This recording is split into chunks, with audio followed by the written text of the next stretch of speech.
नांदेडच्या साहित्य संमेलनामध्ये आमचा माधव कंधारला आणि धोंडोपंत बनसोडे, गोविंद साहेबराव, अशोक गायकवाड हे सगळे कार्यकर्ते मुख्यमंत्र्याच्या सभेमध्ये आवाज उचललेत. भावांनो, कशासाठी? काय पत आहे माझ्या कार्यकर्त्याची? माझ्या कार्यकर्त्याकडे जमानत करायला पैसे नाहीत, अंगावर 2-4 हजार रुपयाचा कपडा नाही, पायात 1000 रुपयाचं बूट नाही, परंतु हृदयामध्ये जी प्रामाणिकता आहे ना, डोक्यातला तो विचार आहे, तो अतिशय ग्रेट आणि प्रामाणिक आहे. त्याला मी सॅल्यूट करतो तुम्हाला. ते कोणामध्येच नाही, करोडपतीकडे नाही, कुठल्याही विद्वानाकडे नाही. विद्वान आमचे बुजदिल आहेत, माणूस बघून बोलणं थांबवतात. 4 माणसं दुसऱ्या विचाराचे भेटले, हितसंबंधी भेटले की आमचे माणसं विषय डायव्हर्ट करतात. ते काही जग जाहीरपणे समाजासाठी किंमत मोजायला तयार होणार आहेत. आणि म्हणून मला महाराष्ट्राला या वर्धापन सोहळ्याच्या निमित्तानं प्रार्थना करायच्या. इथं मोजके बुद्धिजीवी आहेत, प्रामाणिक बुद्धिजीवी आहेत. जीएल सर प्रामाणिक बोलले, गोयल सर प्रामाणिक बोलले, नामदेवराव सोनकांबळे प्रामाणिक बोलले, डोकटे साहेब प्रामाणिक बोलून गेले. तुम्ही खूप चांगलं विश्लेषण केलंय सर. आमचा सन्मान, आपल्या सगळ्यांचा सन्मान, सगळ्यांची प्रतिष्ठा, सगळ्यांची इज्जत तुमच्या माझ्या निर्णायक लढाईमध्ये आहे. एकट्यानं लढण्यामध्ये आम्हाला हौस नाही.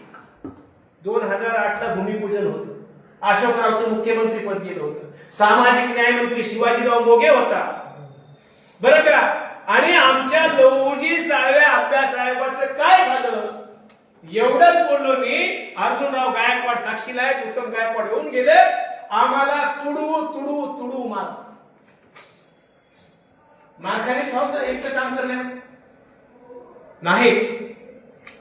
15 जुलैचा इतिहास महाराष्ट्र देश विसरू शकत नाही सामाजिक न्यायाचा. माझ्यापेक्षा कैलासवर जास्त काट्या पडल्या, आमचे हाडं फ्रॅक्चर झाले. काय हौस आहे? हौस नाही, गरज. म्हणून जेव्हा इथले पोट भरलेले माणसं, आम्ही आजपर्यंत समाजासोबत अप्रामाणिक वागत आलो, बेईमानी करत आलो, समाजासोबत समाजाचा वापर करत आलो आणि समाजाचा वापर करण्यासाठी समाजाच्या काही लोकांना गोंजारण्याचं काम करत आलो. काही लोकांना गुलाबजामुन मिळाले, काही लोकांना पद मिळाले. समाजाचं काय झालं? तेच 50 वर्षापूर्वीची तीच स्थिती अजूनही तीच आहे. काहीच बदल नाही. आमच्या माणसाची भीती नाही, आमच्या माणसाला इज्जत कोणी देत नाही, आमच्या माणसाविषयी अविश्वास कोणीच व्यक्त करत नाही. सगळेच माणसं म्हणतात हे आमचे ठेवलेले लोक आहेत, राखीव लोक आहेत. हे राखीव तर याच्यापासून काही घाबरायचं नाही, काय याच्यापासून धोका नाही. कशासाठी बोलतात लोक? आम्ही तेच करत आलो, तीच पुनरावृत्ती. परंतु नाही, लोक स्वराज्य आंदोलनाकडे आणि समाजाकडे बघण्याचा दृष्टिकोन शासनाचा, राज्यकर्त्याचा, प्रशासनाचा बदलून टाकण्याचं काम केलेलं आहे. रामचंद्र भरांडे ऐकत नाही, सरकार म्हणत असेल. रामचंद्र भरांडेचे कार्यकर्ते ऐकत नाहीत, पोलीस म्हणत असेल. रामचंद्र भरांडे आमचं ऐकत नाही. मी उपोषणाला बसल्याच्या नंतर मुंबईमध्ये बसलेले आमचे जर लोक म्हणत असतील, मग आणि तेव्हाच मुख्यमंत्र्याचा डायरेक्ट फोन येतो. कशाची भूमिका? काय भूमिका? समाज निर्णायक झाला पाहिजे.